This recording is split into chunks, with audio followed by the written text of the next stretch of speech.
And protesters are filling the streets around Wall Street for a fourth straight week. Similar demonstrations are now erupting nationwide. It comes 2 years after the Tea Party sprang to life to reshape the political map. And both movements are challenging accepted wisdom about the economy and the role of government. But candidate Michelle Bachmann does not see the similarity.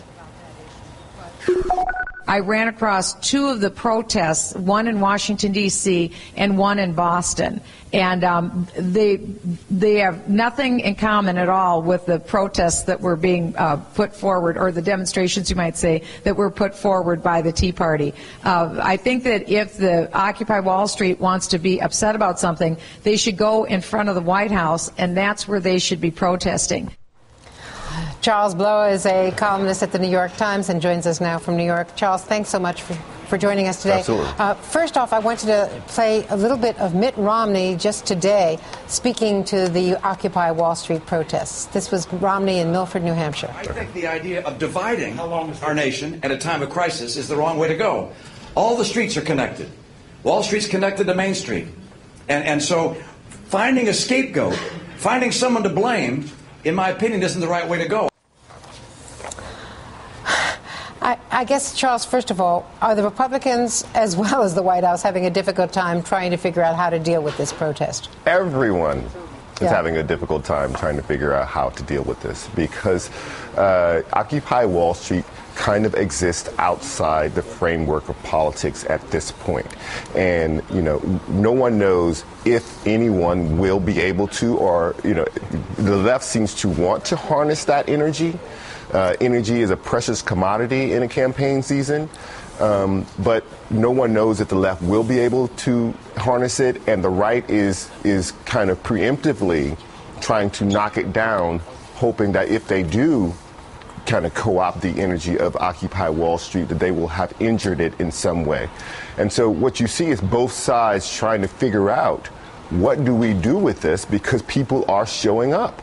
People are in squares. People are in public spaces. People are demonstrating, and you can't simply ignore it. So you see people like Romney grasping to figure out, how do I position myself relative to Occupy Wall Street? But Democrats are also concerned because Absolutely. they see the possibility of backlash, because this could be, rather than the way the Tea Party was embraced by large numbers of anti-establishment Republicans and others, this could be something that actually redounds against the White House. Well, what you have to remember about the Tea Party is it started when they did not have a Republican in the White House.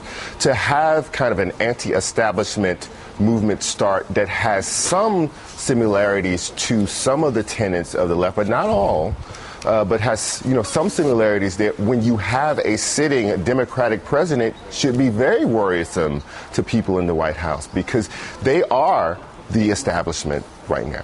President Barack Obama represents the establishment. A lot of what Occupy Wall Street and the occupations of other areas in this country are talking about is bailing out businesses that were too big to fail, and whether or not that was legal and right to do. Well, Obama was part of that bailing out. He supports that idea. His administration kind of functioned within that construct. And, you know, Barack Obama and his campaign basically said they want to raise $1 billion. Well, where's that money coming from? It's not coming from the people who are outside sleeping under tarps in downtown Manhattan.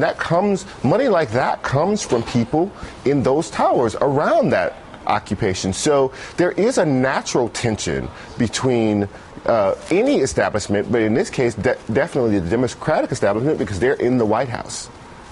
Exactly. Charles Blow, thank you very much. Thanks for joining us today.